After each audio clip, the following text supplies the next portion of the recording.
Allahu Allahu Allahu Allah Allahu Allahu Allahu Allah Allahu Allahu Allah. Para nabi itu adalah curhat ke Allah. Jadi ada anggapan kayak gini.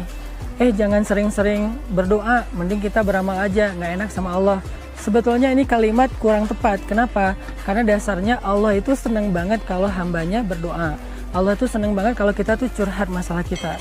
Memangnya Allah nggak tahu masalah kita sampai kita harus curhat? Ini bukan masalah kita ngasih tahu ke Allahnya.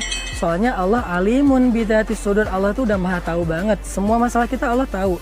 Cuman kenapa kita perlu curhat? Satu, curhat itu ibadah.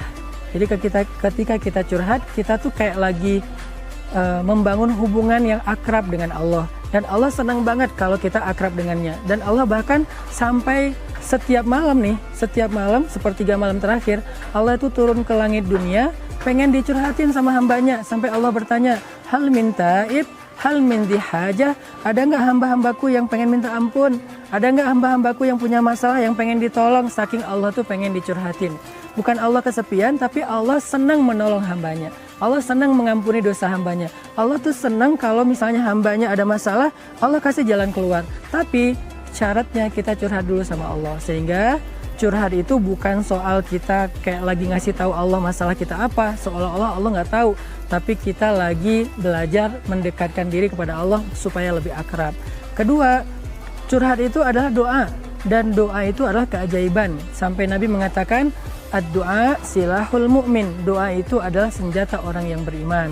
Sehingga kita hari ini akan bahas tentang curhat. Kapan sih kita harusnya curhat ke Allah?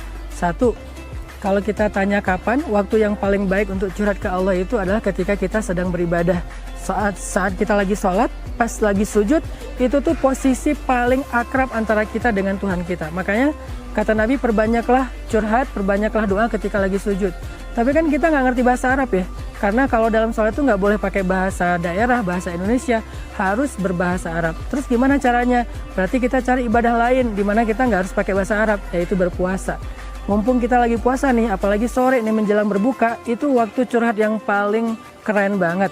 Allah tuh mendengar kita curhat, itu ibaratnya kayak kita lagi curhat sama teman. Itu dekat banget tuh jaraknya Allah dengan kita, terutama menjelang berbuka puasa. Jadi kayaknya nih tepat banget habisin waktu teman-teman di waktu sore kayak gini. Makanya istilah program kita itu adalah, nama program kita tuh sore-sore berkah. Salah satu keberkahannya itu dengan doa. Jadi sambil ngeliatin makanan, sambil nahan pengen makan, pengen minum, banyak doa. Dan ini doa keren banget, doa jodoh. Siapa tahu beres Ramadan kalian udah nikah, atau nanti lebarannya udah ada pasangan halal gitu kan. Jadi pakailah waktu berpuasa, lagi ibadah menjelang berbuka untuk curhat sama Allah. Dua. Yang ketiga, kapan lagi waktu yang tepat kita untuk kayak curhat ke Allah?